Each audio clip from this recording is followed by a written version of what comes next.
In a crucial meeting held on Thursday, SPLM leadership meeting chaired by President Salva Kiir Mayardit endorsed key recommendations from the party's economic sector aimed at improving the livelihoods of South Sudanese people.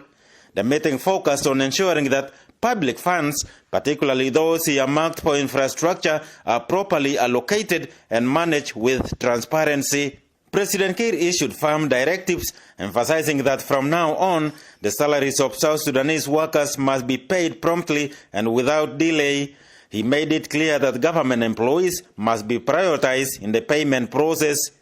And the main purpose of today's meeting is to endorse the recommendations of the meeting of last week of last Tuesday by the economic sector.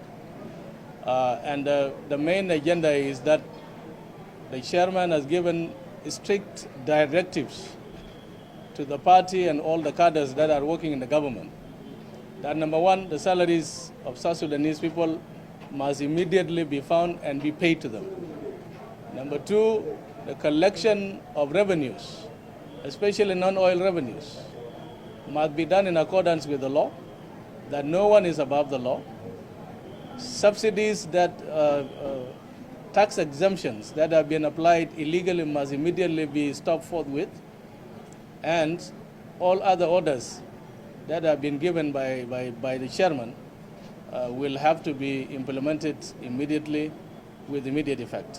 Speaking to reporters after the meeting, SPLM Secretary General Peter Lamboth highlighted that the collection of non-oil revenues will now be strictly in accordance with the law. The SPLM has also taken a strong stance against illegal tax exemptions and subsidies, which are said to be stopped immediately. The people of South Sudan, we want to assure you that the SPLM has taken this issue very seriously. Despite the challenges that the country is going through, the SPLM will make sure that the rights of the people of South Sudan are given to them. The meeting has also given directive on the management of the petroleum resources, that all the resources that are designated for infrastructure will have to be supervised. And the rest of the resources, oil revenue resources from Block 3 and 7 will have to be used for salaries and for government operations. These are clear directives, and our cadres will be called back next week to communicate these serious orders. In addition, President Kiir directed that oil revenues from Blocks 3 and 7 be exclusively used to pay public employees and support essential government operations. He also ordered that all funds designated for infrastructure projects must be closely supervised to ensure proper use.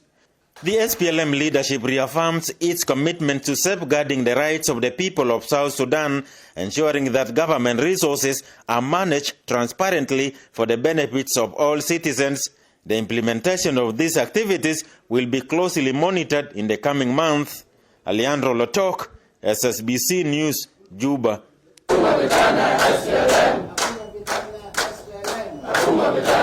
SPLM.